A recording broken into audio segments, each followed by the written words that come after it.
జూనియర్లు అంటే ఓకే, ఆయన పక్కన పెడతాడేమో అనుకుంటున్నా. ఎందుకంటే కాలం మారినప్పుడు కొత్త నాయకత్వం. ఇప్పుడు కాంగ్రెస్ లో ఉన్న వాళ్ళందరూ జగన్ తో రాలా, కొంతమంది కాలగర్భంలో కలిసిపోయారు. పల్లన్ రాజా, చింత మోహన వీళ్ళందరూ ఏమైపోయారు? ఇప్పటికీ ఉన్నారు అక్కడ. హర్ష కుమార్ ఇట్లాంటి వాళ్ళు అందరూ ఏమైపోయారు? శాంతం వెళ్ళిపోలేదు పక్కకి. వచ్చిన వాళ్ళు కొంతమంది సెట్ అయ్యారు. ఉండవల్లి కూడా పక్క వెళ్ళిపోయినాడు. ఇప్పుడు బొత్స అలాంటి వాడు ఉన్నారు. ఇలాంటి వాళ్ళు వచ్చారు కొంతమంది, ఇల్లు కృపారాణి ఇట్లాంటి కొంతమంది టీడీపీలోకి వెళ్ళిపోయారు. మారిపోలేదా తరం? నా కళ్ళెదురు ఉన్నానే నేను ఈ 34 ఏళ్లలో బోల్డ్ చూసా తెలుగుదేశం వాళ్ళని. ఇప్పుడు పార్థసారథి ఎవరు? వైసీపీ కాదు, అంతకుముందు కాంగ్రెస్ కాదా? తెలుగుదేశానికి వ్యతిరేకంగా ఉంది. తరం మారుతుంది పరిపాలనకు సంబంధించి టీడీపీలో.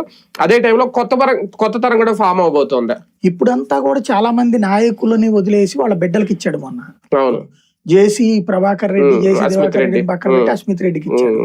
పరిటాల శ్రీరాము, పరిటాల సునీతకి ఈసారి ఇచ్చారు. నెక్స్ట్ పరిటాల శ్రీరాము లీడ్ చేస్తారు. అట్లాగా ఎక్కడికక్కడ ఇప్పుడు ఆయన గోపాలకృష్ణమూర్తి గారి అబ్బాయి శ్రీకాళహస్తి, ఇట్లాంటివి మారిపోతాయి అంతే.